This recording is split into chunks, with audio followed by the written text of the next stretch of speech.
I am an emergency physician, and I trained at Loma Linda University for medical school and Stanford for my residency. And unfortunately, I was the last class before they instituted laws protecting us from excessive work. Now the limit is you can only work 80 hours a week. Isn't that kind, right? But my maximum week, I think, was 135 hours in 1 week. But that was not the highest. The highest I knew was one of the neurosurgery residents, and he had clocked 149 hours. Now, to give you an idea, there's only 168 hours in a week.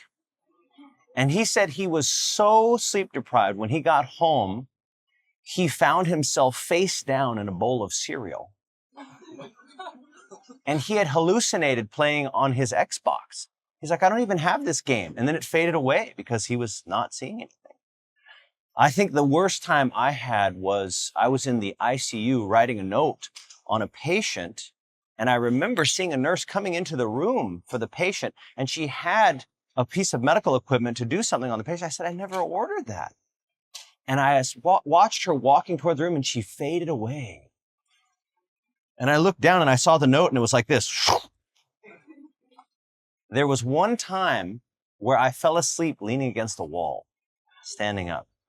But that is probably the limit. Now, after that, of course, they changed the laws to limit it to 80. I think you can get up to 90, but you have to average 80 throughout the month. Now, doesn't that seem strange that the person who's in charge of your life is the most sleep deprived? In fact, did you know that you can actually die from sleep deprivation? You can actually die. Usually the mechanism of death is seizure. But there's lots of things that happen before death, obviously. In fact, they use sleep deprivation as a form of torture. Did you know that? Because it inhibits your frontal lobe and you become unable to reason properly, and you'll tend to spill the beans, as we say in English, or give the information that they're looking for as they're examining you. Probably the closest set of literature as far as sleep deprivation is actually alcohol intoxication. So they've looked at the similarities between sleep deprivation and alcohol intoxication, and essentially the equivalent is this. Once you have been up for approximately 15 hours to 16 hours after getting up, you have reached the equivalent blood alcohol level of about 0.05%, which is not over the legal limit, but they have found that auto accidents start occurring immediately with any alcohol intoxication, any detectable amount even. Now, the legal limit in most places is 0.1 or 0.08. You've probably heard that measure before. But of course, the problem with sleep deprivation and also alcohol intoxication is when they test these participants, their perceived performance exceeds their actual performance. And what does that really mean? They'll take a test of either logic or reasoning or reaction time, things like that. And the observer will say, well, how do you feel you did on the test? Fairly well. Maybe not as well as when I was fresh, but not bad. They flunked miserably. But they're not aware of that. That's why the intoxicated person will say, I can still drive, right? They're not aware that they're impaired at the point. And that's really the danger, is that by the time you actually perceive that you are impaired, it's too late. And of course, because of this, there are very strict laws guarding the hours for pilots, right? You cannot physically get behind the wheel, so to speak, without a certain number of clocked hours of rest. And that's why sometimes you'll see certain seats are blocked off. And that's so the pilots on these very long flights will be able to rest. They kind of rotate and things like that. Air traffic controllers, also very, very strict laws. Bus drivers. And of course, now I already told you about us as physicians. That law has finally extended to us. There are many physiologic things happening with sleep deprivation, and you can look at them. Diabetes, obesity, hypertension isn't up there, but that is on there as well. Cognitive impairment would be obvious, but the latest and greatest And this is from an individual who is doing their PhD right now at Loma Linda. What's very intriguing is he saw me at a church with my mother, and he came up to me and he says, I know you don't know me, but do you know this person? I said, of course, but he's from Sweden. He's like, that's my brother. He made a decision for baptism when you came to the school. And I'm like, yes, that's awesome. How's he doing? He's a lawyer now, and he's this. And he kind of shared. And I said, well, tell me about your PhD. He says, I'm doing it in cancer cell biology. And I'm about to release a paper. I'm the 5th author on it. And the number one thing for cancer is sleep now. Because that's, of course, when you repair. So if you're not getting good quality and quantity of sleep, you're setting yourself up for risk of malignancy. But there's many different types of sleep. Have you heard of REM sleep, perhaps? The stages of sleep? Have you heard of brainwave patterns, alpha, beta, perhaps those things? I'll give you an idea. Perhaps someone has enjoyed a massage. Has anyone enjoyed a massage before? So when you're being massaged, you are in an alpha brainwave pattern. When you're studying, when you're researching, when you're trying to pay attention, like right now, you're in beta. But they have found that when you go into alpha, your inhibitions drop, right? You relax. And also when you're distracted, you are somewhat in alpha. Have you ever been talking to someone and just kind of really intrigued and you're like, oh, there was my exit right there. And then you just zip right past it. What's interesting is that other things can affect brainwave patterns. Maybe you've heard that watching a screen or television can switch you from beta to alpha very quickly. Now, if you're not used to screens, it takes longer, like 10, 15 minutes. But if you are used to watching screens, it takes less than a minute or even seconds for you to switch from beta to alpha. Now, the problem with alpha is that you don't have your critical judgment intact. Things just kind of come in, if that makes sense. It's almost like the subliminal messages, right? That they used to show them in movie theaters, and then you get this craving for some popcorn or Coca-Cola at the intermission. Now, those are, of course, illegal because they know they influence people. But even in modern day television, I was sharing with the youth a show called Iron Chef. I don't know if you've heard of these cooking programs where if someone doesn't perform well, they kind of get chopped or something like that, right? Is one individual, young man, has the ability to see frames, and he saw a frame of McDonald's come up during the show. And he complained and called in, and they said, oh, that was put in there accidentally by mistake. How does that accidentally happen by mistake, right? We obviously know that's not true, right? So there's types of sleep. We talked about the alpha and beta brainwave patterns, but a lot of people, in order to go to sleep, what do they use to go to bed? Sure, sleeping pills or a nightcap. Have you heard that, right? However, using alcohol or drugs does not create the same sleep patterns as natural sleep. I'll give you a classic example. Have any of you undergone general anesthesia for surgery before? Raise your hand. Did you wake up and say, wow, that was such a refreshing nap? You felt like you got hit by a truck, didn't you? Because the brainwave patterns are not the same. You're not being restored. You're actually being drugged, right? You're being drained. So here are the stages of sleep.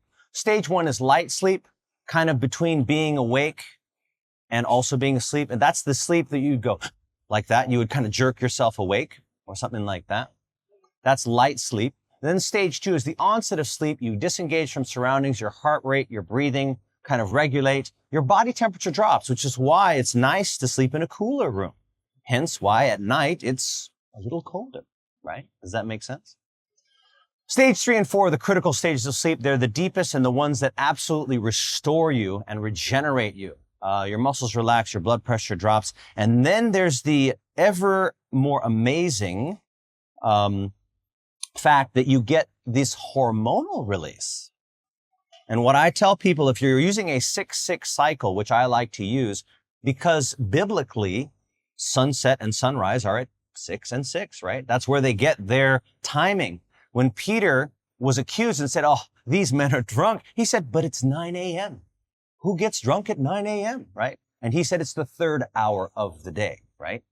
So those are very important because at night, if you are asleep and unconscious and in a deeper stage of sleep by 10 p.m., meaning if you slept at 9 or 9:30 and you actually entered into those stages of sleep, you get a surge of growth hormone that will not occur the rest of the night. If you don't get it, that train has left. That ship has sailed, right? So do try, if possible, to get that. These are essential for repair and also muscle development. We're going to talk about other hormones later. Who knows about REM, right? That stands for rapid eye movement. And what happens during REM? That's when dreams occur, right? Now that's about a quarter of the night. And they have found that it recurs every 90 minutes and it gets a little longer each time. Now, what's very interesting is that during this time of REM, a lot of people know it as REM because of the movement of the eyes. However, people have thought, well, does anything useful really happen during REM? So they've done studies on this. This just as an aside, with the alcohol and drugs, you don't get the same EEG or electroencephalograms. You've probably had an ECG, an electrocardiogram before. For just how many people have had an electrocardiogram before? So several people. The EEG is like the electrocardiogram, but for your brain. And when they look at that, you don't go through the same stages of sleep. But they did this study when they did an EEG on students. And what they did is they had them study some difficult material, and then they were going to test them the next day. However, in some of the students, what they did was when they started to go into REM, they disrupted it. Not enough to wake the student, but enough to break the REM. So they gave them the rest of the stages of sleep, but no REM. And then they switched the groups because the students served as their own controls. I don't know if you've heard of something called a crossover study, where they switched the groups from the placebo to intervention. And so they found that the groups that got no REM could not bring from short-term memory to long-term memory. That is when you actually restore your mind. How many of you know individuals who don't get a full 8 hours? They wake up and it's like only 5 hours and they have to get up. Now, usually that happens as you get more elderly. And I tell people that that's okay, right? You just do the best you can. You can try to get a nap during the day and try to get some of that sleep that you weren't able to get at night. So we learned already, is there a right time to eat? Yes or no? So the Bible tells us to feast at the proper time for what? Strength, and not for. When do you have your largest meal? We learned that the first night. And that's obviously the word itself says what? Break the fast. So when you're looking at breakfast, is there a time to eat a lot? Is there a time to not eat so much? When is that? At nighttime, sure, because what sort of activity are you going to do at night? Most people are just like 1 and 2 and 1 and 2, right? Not really a whole lot of activity. However, in breakfast, you have everything ahead of you. You have all of your activity ahead of you. So that's the time to really load up. Well, could it be possible if there's a right time to eat? Is there a right time to rest, perhaps? Could that be, right? We talked about getting sleep earlier, and that is based on different hormones. Melatonin is the hormone produced by darkness. And that's why I tell people, try, if you can, to sleep in a cool, dark, quiet room. And now when I travel, I don't leave anything to chance. I bring silicone earplugs. I bring a mask. I bring like everything I need. Pistachios, which are very high in melatonin, and also the sublingual sort of melatonin. There's also chamomile, valerian you can use. There's lots of things that don't disrupt your sleep cycle that can be used to help you to sleep. Now, here's a very easy way to kill your melatonin. What they've found is if you drink 1 caffeinated beverage, you will cut your natural melatonin in half for 3 days. Now, how many people drink just 1 caffeinated beverage every 3 days? Nobody. Hopefully here, you don't drink any caffeinated beverages, right? But the average person probably has a cup of coffee every day and maybe something else throughout the day. Well, maybe 1 or 2. So they're always living on half or a quarter or even less of their melatonin. And what they're finding is the melatonin, not that you take, but that you produce, is the hormone of eternal youth. That hormone is critical for you to get. And what they found is when you get the hours earlier, like I mentioned, the different hormonal studies have looked at being asleep or unconscious at 10 o'clock. But in order to do that, you need to have gone to sleep before then.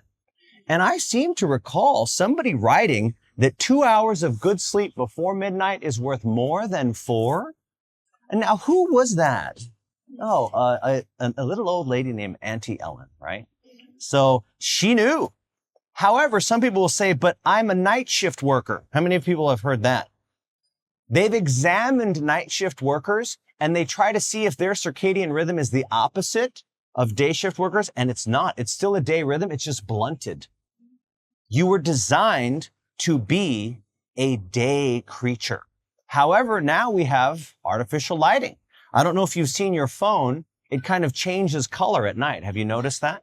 And that's to decrease the amount of light that you're exposed to so that it doesn't disrupt your sleep.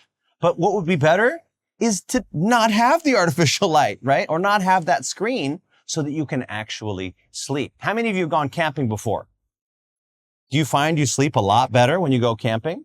Yes, because it's cooler, right? You're getting fresh air. You're getting a lot more exercise during the day. Remember we talked about catechol-O-methyltransferase, the enzyme that breaks down adrenaline, right? We talked about that before. So you're getting all of those beneficial things from being outside and reaping them by the fact that unless you're going to run the fire all night long, it gets dark when the sun goes down. In fact, when did people usually go to bed? Before artificial lights. Sure, right? Unless they wanted to waste all their wood or their kerosene or oil or whatever they were burning, then they did that. And of course, people of renown recognize that. You've heard this: early to bed, early to rise makes a man healthy, wealthy, and wise, and cancer-free, amongst other things. So perhaps if it matters when you sleep, does it matter when you rest in other ways? Like, what gives us our night and day cycle? What is it? The sun, right? So the sun tells us when it's day, tells us when it's night. But how do you know there's 24 hours in a day? What is that based on? Yes, the rotation of the earth around its axis one time. How do you know there's 30 days in a month? Yes, the rotation of the moon around the earth one time. How do you know there's 365 days in a year? Yes, the earth around the sun. How do you know there's 7 days a week? Only in the Bible. I like that. God said so. That's pretty good. Only from the Bible. Did you know that every single person who uses a 7-day weekly cycle is following the Bible? However, this is very interesting because in the Bible, this is based on the first week of creation. Thus the heavens and the earth and the hosts of them were finished. And on the seventh day, God ended his work, which he had done, and he rested on the seventh day from all his work, which he had done. Then God blessed the seventh day and sanctified it, because in it he rested from all his work, which God had created and made. So God created the week, and he created a pause, right? He created a moment in time, so to speak, at the end of that week, which is the Sabbath, right? However, that was just for Adam and Eve, right? Was that just for them? Well, Mark 2:27, which is the New Testament, which is the words of Jesus. Many Christians will deny the Sabbath and they say, well, that was for, Adam and Eve. That was for the Jews, right? Not for us. We believe in the New Testament. Have you heard that? Sure. But Jesus said to them, the Sabbath was made for who? And not man for the... Now, the word for man there is anthropos in the Greek translation of the New Testament. And what does anthropos sound like in English? Anthropology, right? And anthropology is the study of the Jews. It's the study of Adam and Eve. It's the study of all mankind, right? It's the study of all of us. However, have there been attempts to change that weekly cycle? Yes, there have. Did you know in France they had a 10-day cycle? How long did that last? Not very long. Now remember, France at this time had burned the Bible and had defied anything of religion. And they worshiped a god. Do you know what god? Well, actually a goddess. Do you know what they worshiped? Reason, right? They actually took a girl from the opera house and they put her up on high. And that was Vive la raison, right? Long live reason. But that didn't last, did it? Their décot did not last. It's also been done by the Greeks, but even in the United States, at one point, we had the women mostly, because the men were out fighting, right? Working 7 days a week, but they found that illness was high, mistakes were high, and they had to revert back to the 6-1 cycle. They actually found the design. But did the Sabbath requirement just stop at creation? Well, it was actually given again in the 10 Commandments. Now, there's an error on this slide. Does anyone see the error? Yes, there should be 4 on the first tablet, and the 6 should be here, representing this is your duty between you and this is between you and man. Right, exactly. Remember the Sabbath day to keep it holy. 6 days shall you labor and do all your work, but the 7th day is the Sabbath of the Lord your God. In it you shall do no work, you, nor your son, nor your daughter, nor your male servant, nor your female servant, nor your cattle, nor your stranger who is within your gates. Why? For in 6 days the Lord made the heavens and the earth, the sea, and all that is in them, and rested the 7th day. Therefore the Lord blessed the Sabbath day and hallowed it. So God commanded the Sabbath. But what's very interesting in that command, it's not only a command to rest, it's also a command to work. Very interesting. Now, many of you were here at the first presentation about longevity. There have been actual studies done on frequency of exercise. The old wisdom was 3 times a week, an hour each time. You got to get your heart rate up to here and all this other stuff that they required you to do.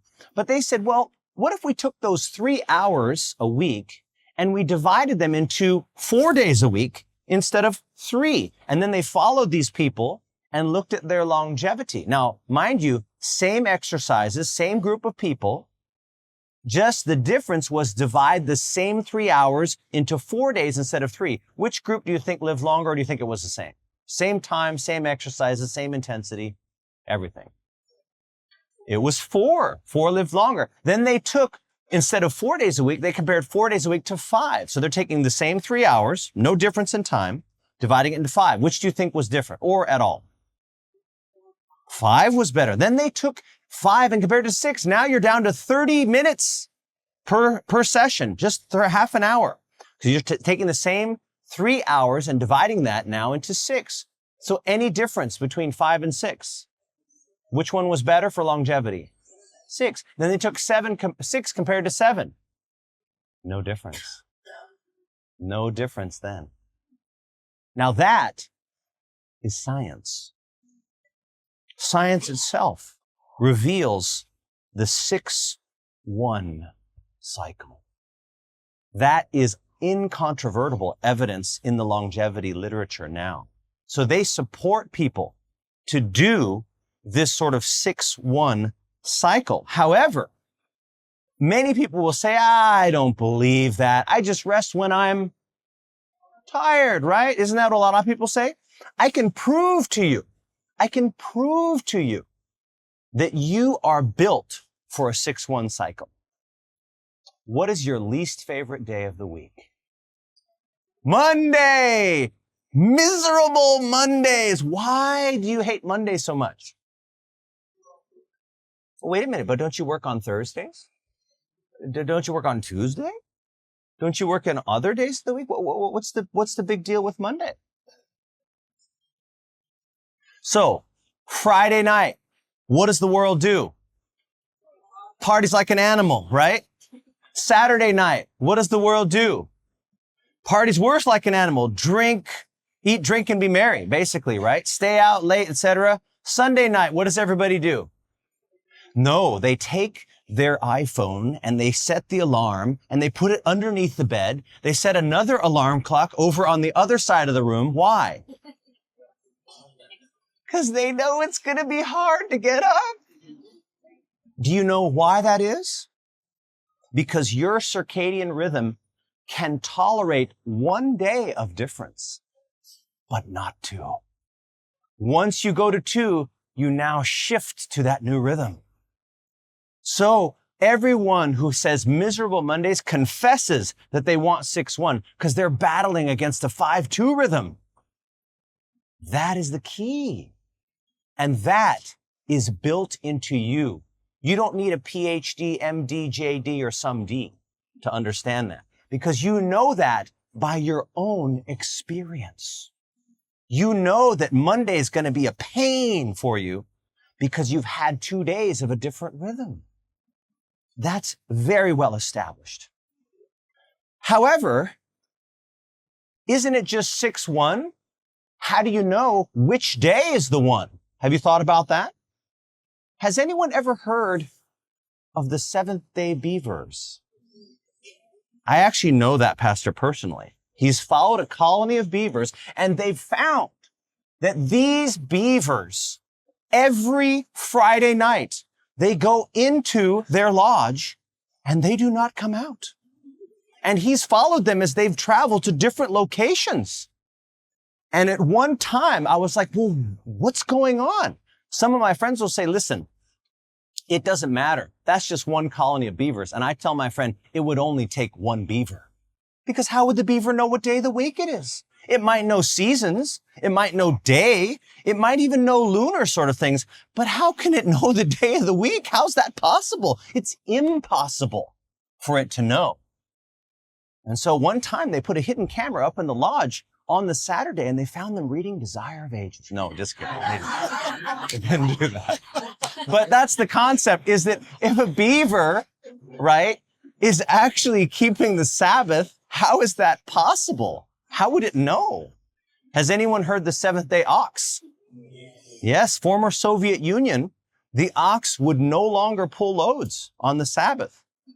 Who knows about the dog in Papua New Guinea? An evangelist came to Papua New Guinea, came to a village, presented the present truth, Sabbath, sanctuary, health message, everything, say to the dead. How many baptisms did he get? None. 0. He was very discouraged. He left. And then a little while later, they started getting calls to send someone back to the village. And they're like, listen, not one of you made a commitment. Why would we come back? They said, the hunting dog now will not hunt on Sabbath.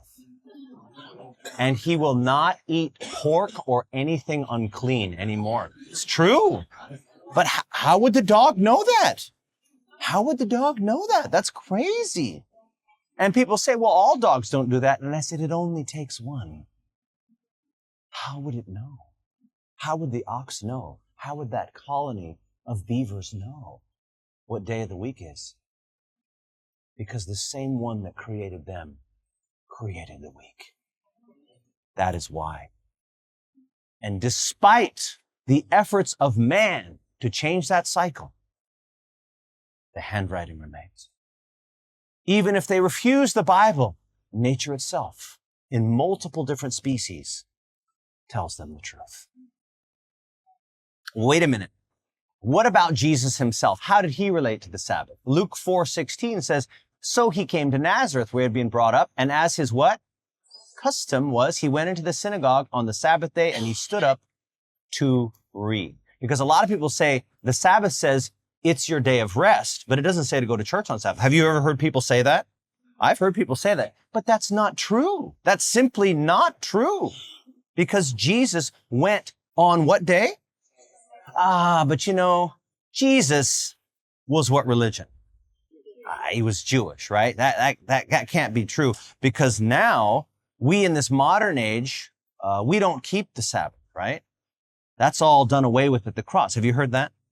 But here's the question. How can you be sure which is the seventh day? And a lot of people play with the Gregorian calendar and all this other stuff. I don't even mess with that. The majority of the Christian world keeps what day? What day did Jesus rise from the dead? Why do they usually keep Sunday? In commemoration of? So once they've committed that Jesus rose from the dead on Sunday, the argument's over. Do you know that? I'm serious. I'll show you. What day did Jesus rise from the dead? We've established that was Sunday. Let's look at crucifixion weekend. And when they took Jesus' body down, wrapped it in linen, and laid it in a tomb that was hewn out of a rock where no one had ever laid before. And that day was the what? And the Sabbath drew near. So Jesus died the day when?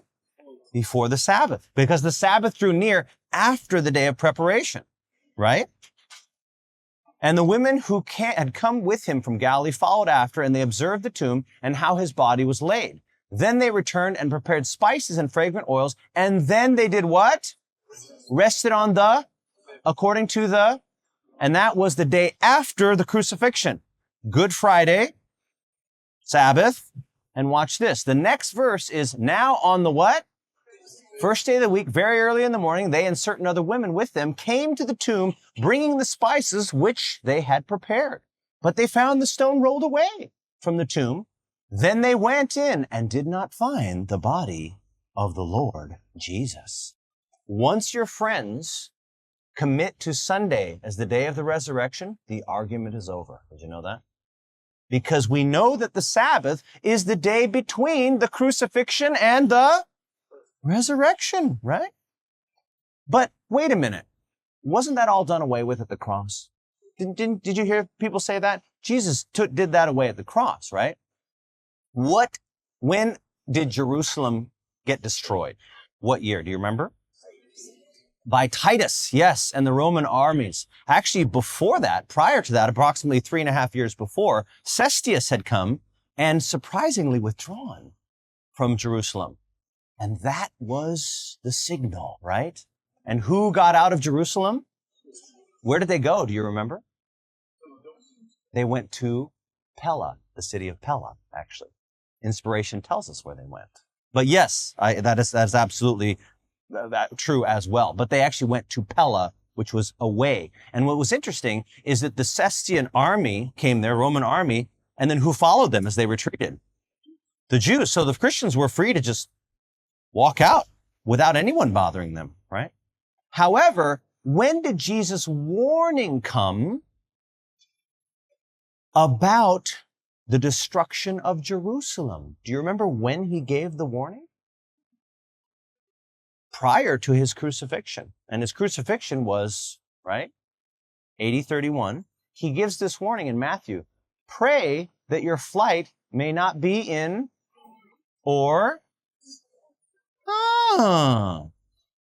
When were they going to be fleeing? Almost 40 years later, right? If the Sabbath was no longer valid, why even say that? Does that make sense? So Jesus' warning came almost 40 years after his crucifixion. His prediction here of the destruction of Jerusalem came many years afterwards, right?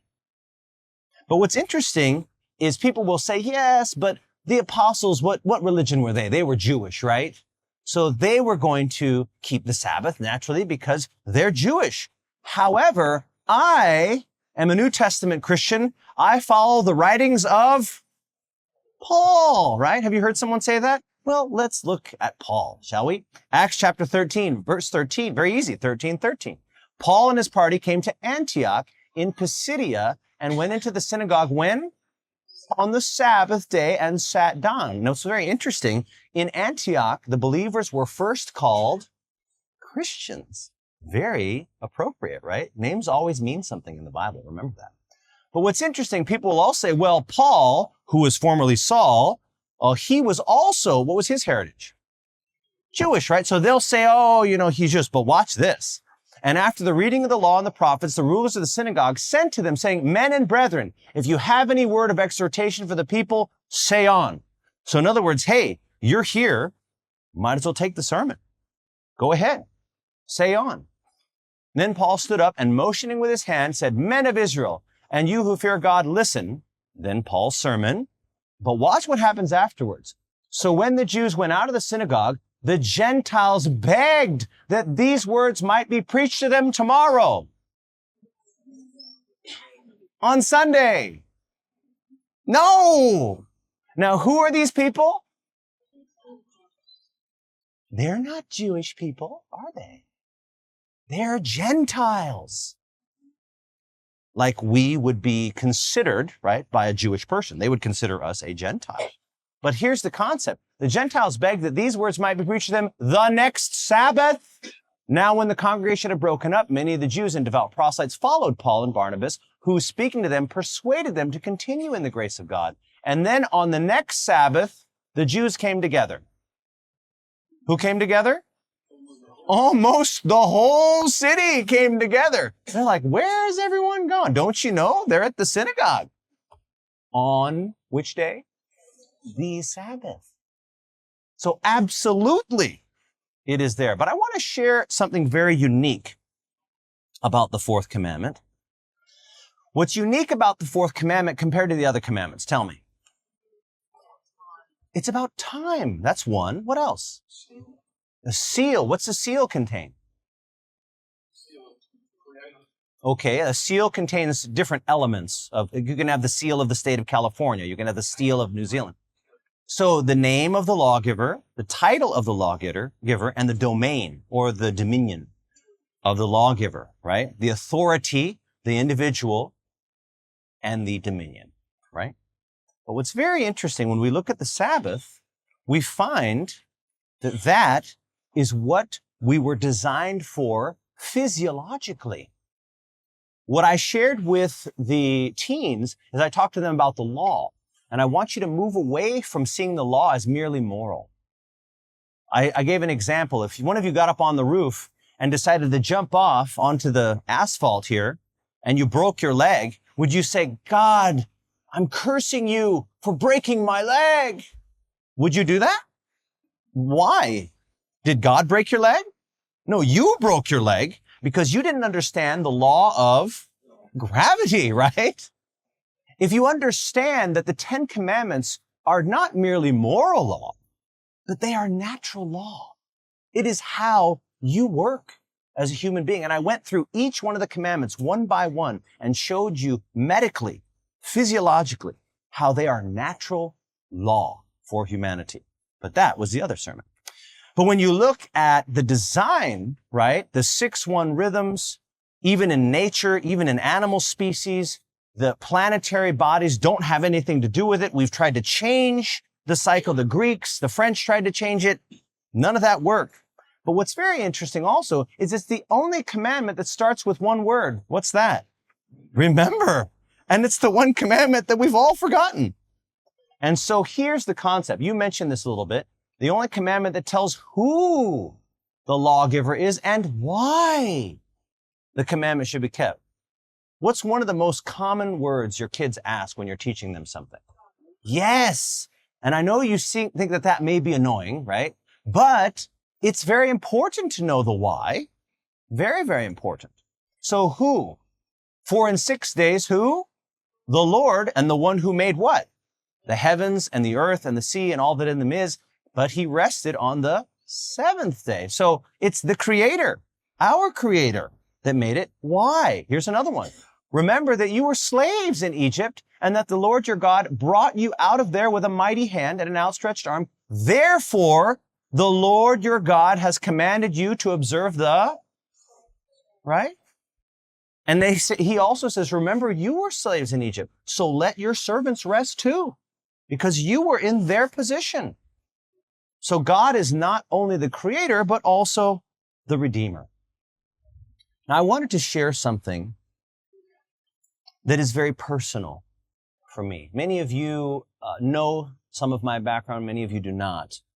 But I wanted to just share this for a moment. My dad was the first Seventh-day Adventist in my family.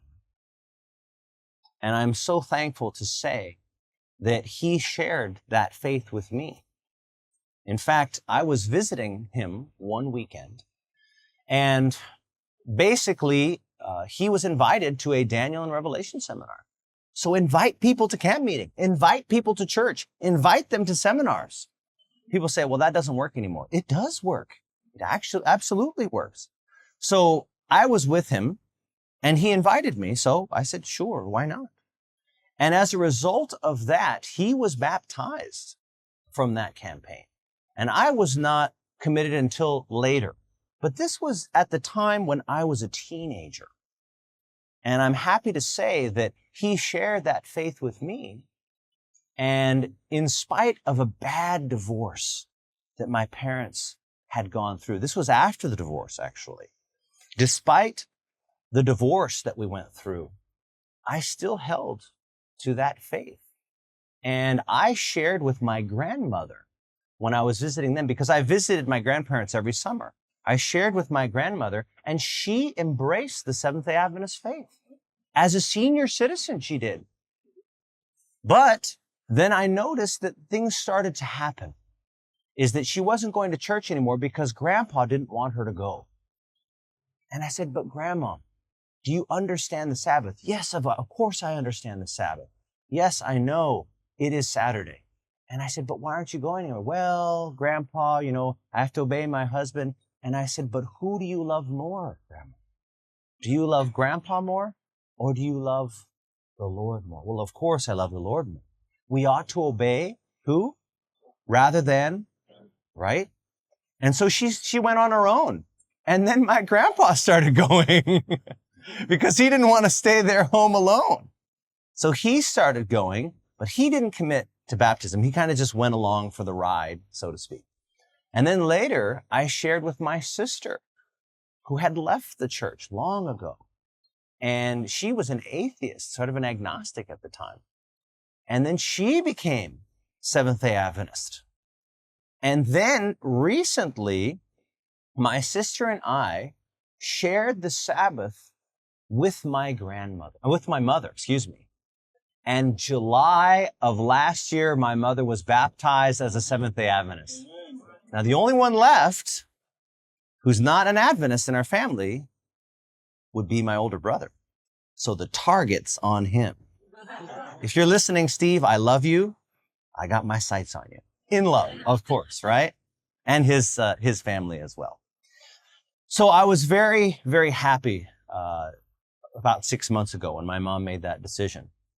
But what's very interesting for me is the Sabbath has very, very deep meaning, because when you think about the Sabbath, consider this. Of all the commandments, most people looking at it from a secular or moral sort of standpoint would say, okay, don't kill. I understand that. Don't steal. Don't lie, right? They go through the commandments. You can even go through idols. You can go through a lot of things and reason it through from a humanistic standpoint, except for one, right? Well, why can't I just rest whenever? Now, the new science that's come out shows, well, it does matter, not just the 6-1 rhythm, but the actual day itself. Some people have tried to say, well, spiders don't build their webs on the Sabbath. Well, I don't know if that's true, but there is some things in nature that are quite alarming to some and quite amazing to others. It's like, why would those beavers do that? I don't know, right? That's what many of my friends say. They just simply don't know. But of course, I know, and you know. And I believe that that's what's very important. I was talking to some individuals about the negative aspect of this. If I were the devil and all his evil angels, the one number I would never, ever associate any of my stuff or any of my individuals with would be what? No, 666, because the Bible identifies and says, that's you. I would avoid that like the plague if I could, right? I would try to use 7 to try to, fool people that, hey, we're the right way. We're correct. We're pure. We're good, right? We would avoid that. But what's very interesting is when God speaks, what happens? Creation, right? Redemption, renovation, regeneration. So God's word is fact. So the enemy cannot avoid the number 666. And that's why there is a certain title that if you translate it in Roman, Greek, Latin, Hebrew, what does it add up to every time? 666, the man of sin, right? It adds up to that every time. You can't escape that because the word of God has already said it. But I would try to avoid it, but you can't. The word of God is absolutely 100% true. It can't be anything but true. God doesn't say, I don't lie. He doesn't say, I should not lie. He doesn't say, I might not lie. It says, God who cannot lie right? But the devil can use flattery and deceit, something that God will not use and cannot use because it is not him. God is truth, and the enemy is the father of all lies, right? So that's the concept, is when you think about this issue of the truth and the absolute reality of it, when you look at the 10 Commandments, you think, well, is this really important for that day? Does it have to be that day? Why don't we just do the cycle, the 6-1 cycle? But that's the concept. When you look at it from just that standpoint, where is the trust involved? There's no trust involved. There's no faith involved either. When you look at the concept of the Sabbath commandment, that is the sole commandment that is based on worship, right, of the Creator, based on his authority, his title, and the reason he's Creator and his Redeemer. So a lot of people look at that and they think, well, that is the big issue.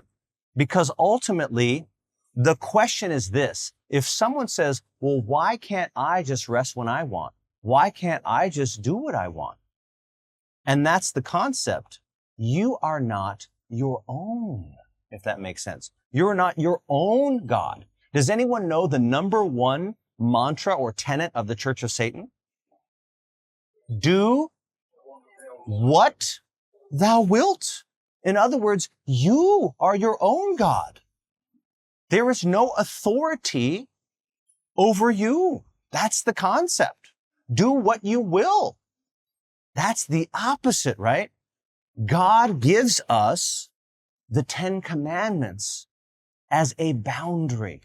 I'm going to share an experiment that was done with children. They, on recess, they went out into the playground, and in this playground, there was a big fence. And that fence contained merry-go-round, swing set, jungle gym, everything, teeter-totters, you name it. And in the middle, there was a sandbox. So anytime the bell would ring for recess, the kids would run out, they would go through the gate into the playground, play, and then come back. Now, they felt that they were going to do an experiment on these kids. They were going to, while overnight happened, remove the fence.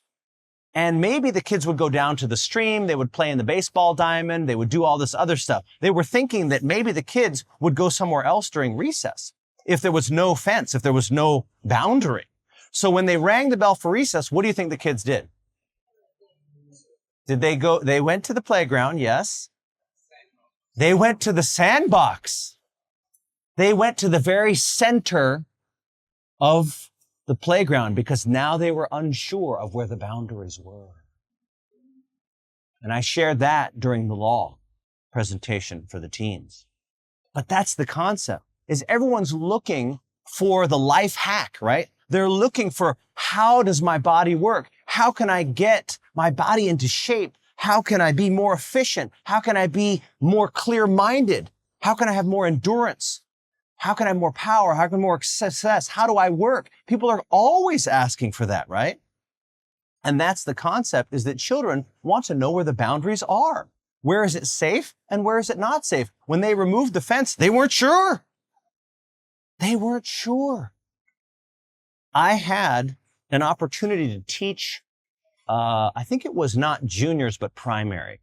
What would primary be, like 6 to 8, 9, somewhere around there? Primary is around there. And they said, the reason why we wanted you to do this, and it was actually at a Spanish church. You'd be happy to know that. So they said, well, we want you here because you can sing really well. But then I realized very quickly why they wanted me there is because all the other teachers were female and the kids were uncontrollable. Like the girls were okay, but the guys were just horrific. They would like spit, they would hit, bite, they would interrupt, and they would keep doing it until the teacher would snap and yell at them to be quiet. And I just told them, I said I would observe for a couple of classes first before I started. And during those couple of classes, I made myself 2 promises. I said, I will never discipline these children in anger, and I will always follow through with what I say. So they know exactly where the boundaries are. And there was one kid, I am not kidding you, every single class I was having to discipline him. And he would do something crazy and interrupt, and I said, Please don't interrupt the class. Raise your hand if you need to. And if you do that again, I'm going to put you in the corner. So, of course, what did he do? He did it again, right? I sent him to the corner, but he didn't want to go. So I reached down, grabbed his chair with one arm and put him into the corner. And he was like very scared for a little while. So he sat there kind of stunned. And then he started to get up. And I said, I didn't say you get out of the corner. Go back to the corner. So at that point, he had no choice, right? So he stayed in the corner. And it's very interesting. Some of the kids that I wasn't allowed to actually pick up or do whatever, there was one that kind of did something and I brought him to his parents and I came to the adult class and I dropped off the kid. They're like, what are you doing? I said, well, he's decided he doesn't want to be in class today. And they're like, you can't put him here. I'm like, I just did. Right? And the next week, that kid was so quiet. He had his head down the whole time. I think they beat him because he said, please don't send me out. I won't do anything wrong. I promise, ever again.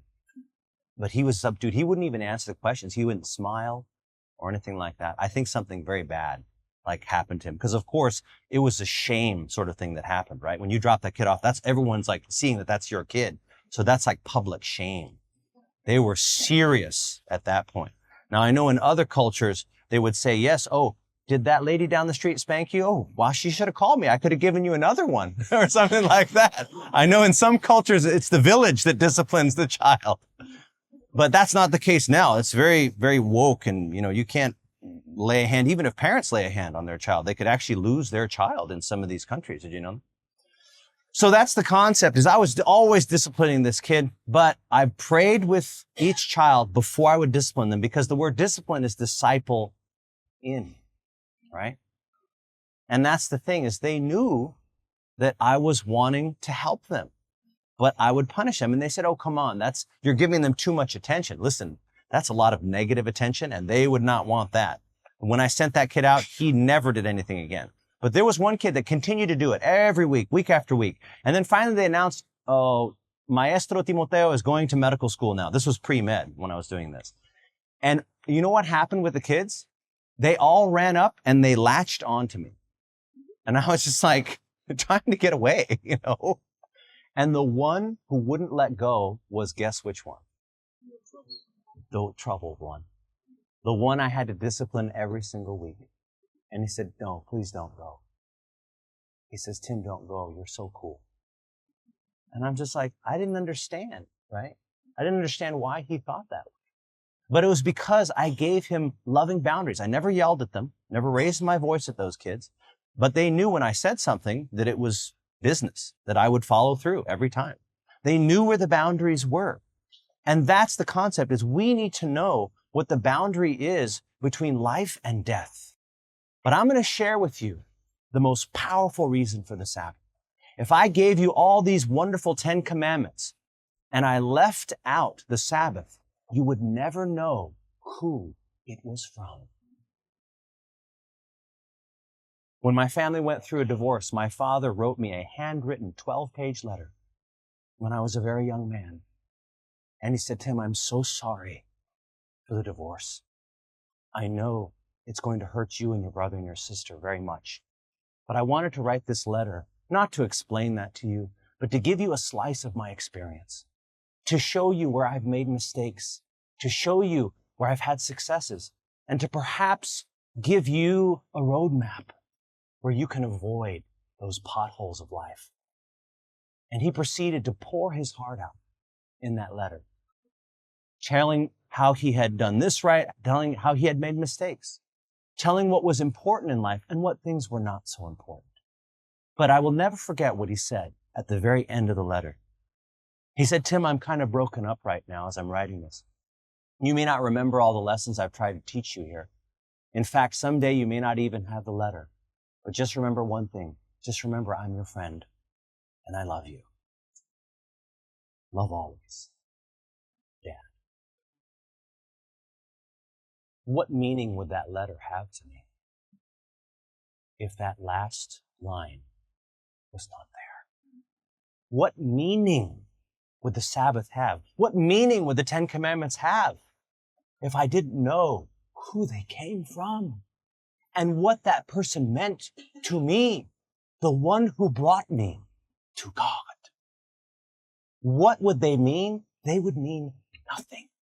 Do you realize that? No matter how good the advice was, no matter how wise the counsel was, no matter how solemn the warnings were in that letter, they would have no meaning for me without the relationship and the bond I had with my Father. And I want you to know that the 10 Commandments are God's letter to you. And the 4th commandment is that last paragraph. Just remember that I'm your friend and I love you and I always will. What is the Sabbath to me? It is the signature of my Father. It is the letter that identifies who the one is who is telling me these wonderful things. And that is why I can listen to this call. Come to me, all you who labor and are heavy laden, and I will give you rest. Take my yoke upon you and learn from me, for I am gentle and lowly in heart. And you will find what? To your souls. For my yoke is easy and my burden is light. How many of you would like to say, God, I would like to start keeping your Sabbath in a way that recognizes who you are to me, what you mean to me. That letter is only meaningful because of who it's from. I could read someone else's letter, but it was written to someone else. What does that mean to me? It doesn't mean anything, right? Without the Sabbath, you have no connection, right? You have no connection to the law. And what we all know is that law without relationship leads to legalism or rebellion. But relationship without law leads to permissiveness and spoiling that child, right? We need both. But if you don't start with a connection, you don't have anything. How many of you would like to start keeping the Sabbath from now on? Not just the actual commandment, but the actual connection to the one who loves you. How many of you would like to do that? Raise your hand right now. If that is your decision, please stand with me as we pray. Loving Father in heaven, thank you for the letter of my earthly father so long ago. The one who wrote all those counsels to me. The one who brought me to the truth of God. Lord, you see those standing right now, and perhaps some have never kept the Sabbath before. But I ask in the name of Jesus that you would give them grace and strength to enter not into that rest, but enter into connection with you, not just in obedience, but in a relationship founded in love. In Jesus' name, amen.